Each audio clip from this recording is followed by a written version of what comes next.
Hi, everybody. It's Mike from Here, the Watchmen. You know, we're here in Dallas. Again, we're having a great time. Folks, you don't have to miss out on this. Go to hearthewatchman.com. Sign up for that streaming event. You'll see all the speakers. You get to keep it for 6 months. Use the code DALLAS20, and you'll save 20% off that price. We guarantee the stream. If you have any trouble with it and we can't fix it, we'll give you your money back.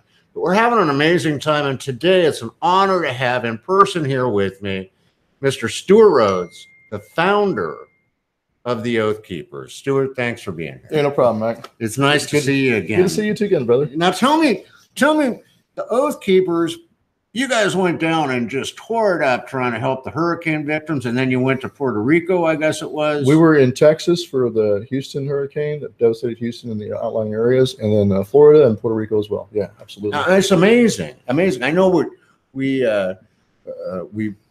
tried to send you some food and some supplies and Chance over at American Survival Wholesale. That helped us out big time, and I want to thank you both for raising money for us, and then Chance for helping provide the food. In Texas, especially, it was a huge help. It made a difference, didn't it? Absolutely. Yeah. And now the Oath Keepers, people, and I was confused at first about the Oath Keepers because I thought you had to have anything to do with the Oath Keepers, you had to either be a veteran, a police officer, a firefighter, but you have an associate program. You have all kinds of ways for people to get involved. Talk to us about that. Well, we encourage someone can join if they're not prior military, police, fire, EMS, first responder as a regular member. But if someone wants to join and pitch in, we're all in this together. And then what we do is we train them, and then we encourage them to go become part of their first responder community in their home. There's volunteer fire departments all over the country. Half the departments in the country are volunteer. They can become a CERT team member, go do CERT training. There's a way. There's a will, there's a way. They can find a way in a local community to become a first responder. We encourage them to do that. Then they can just be a full member. Yeah, so that's good. I mean, it's great. And because, listen, folks, these guys get out and they get busy. They are here at this conference. People are signing up to be associate members and regular members with them. And it's a way for you to serve and to give back. And I encourage all of you to go to the Oath Keepers website. Your website is? Oathkeepers.org. Oathkeepers.org. Go on there and get involved. Now, Stewart, you've been at the conference here for a couple of days. You guys have been instrumental to us in the past by providing a little extra security where it's necessary. Our pleasure. And what do you think? What do you think about the conference? What have you seen? What do you feel? Oh, well, first thing is pretty much unconditional love. And like I was talking to you earlier, I was very impressed when we were in Idaho together, and you had a guy who was a drug addict who came off the street. In fact, you had several folks coming off the street who were homeless, and he was having withdrawals and going through an incident. And other places might have just called security and kicked him out the door on the curb and said goodnight. But you guys took the time that Brandon and his dad and you took the time to take care of this guy. And a local veteran got him to a shelter, got him to the hospital, and took care of his dog, and it's just pretty impressive. And so that's what I see from the people here: a good spirit of actual, Christian love for their fellow man. Yeah, it really is. And the thing is, people sometimes tend to think that we're gigantic Bible thumpers and that we're beating people over the head with the Bible. It isn't like that. No. It isn't like that. And not at all. And we're about action, and that's what really intrigues me about the Oath Keepers. Now, you've seen the Bundy issue, and I know you guys were helping out there at the original one in Las Vegas or Arizona there. Right. In Nevada. And I know you've done all of this incredible work, but you're not really a paramilitary organization or anything like that. You're a group of guys that get out there and make things happen. Is that right? Well, we look at ourselves as continuing the mission we had when we were, either military. I was a paratrooper, and two guys with me today are ex-cops, and we're just sheepdogs. That's the way to look at it. And whether it's a natural disaster or whether it's facing down Antifa, which we did across the country, right. We have like 100-0 record with them. They cannot shut us down. So we bring our retired cops. It's a huge asset for us to be able to bring in retired police officers who network and coordinate with the local police officers, and it drives the bad guys crazy. We stood on the rooftops at Ferguson, and we protected people across the country in the Act for America anti-Sharia marches, same thing. So whether it's that or natural disasters, we see it as a continuation of our mission. So, we don't hold ourselves out as a militia or as a paramilitary organization. We're just a veterans organization. And we do our best, like we said, to plug into the current serving. We have a lot of guys who are still current serving police officers or they become reserve deputies. So like the gentleman with me today is retired DC Metro, and he's also currently an Arizona Ranger.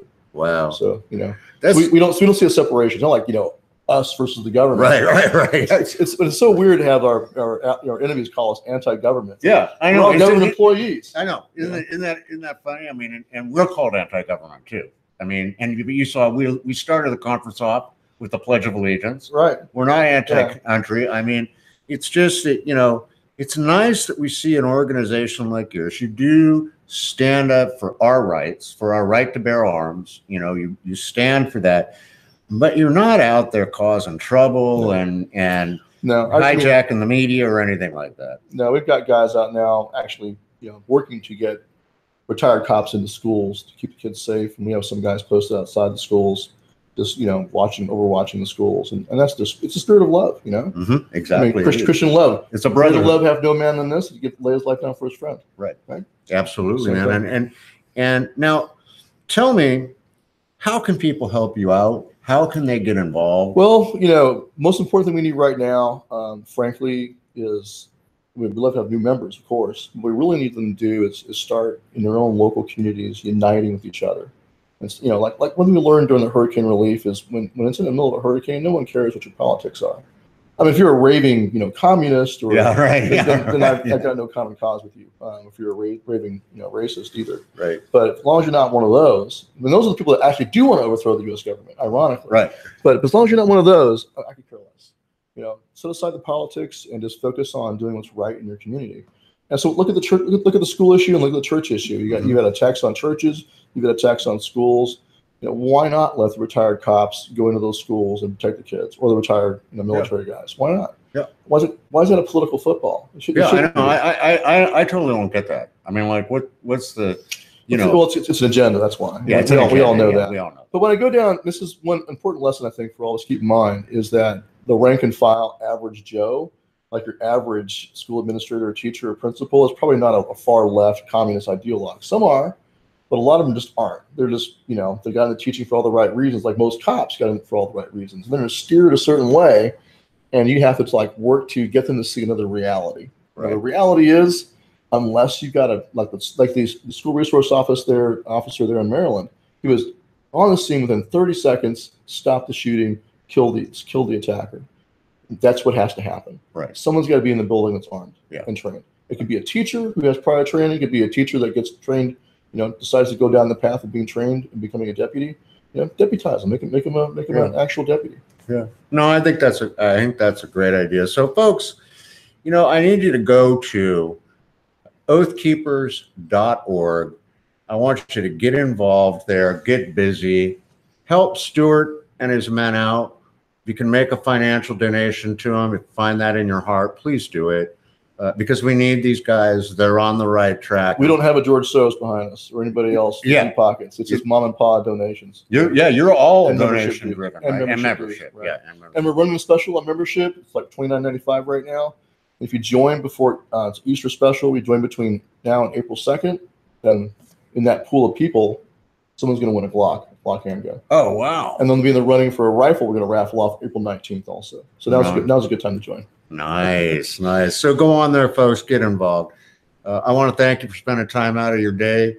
Remember, get on there and sign up for that streaming ticket or click our donate button. Help us to continue our mission here at Hear the Watchmen to take the good news across the country and bring more people together like Stewart's people and our people and everybody.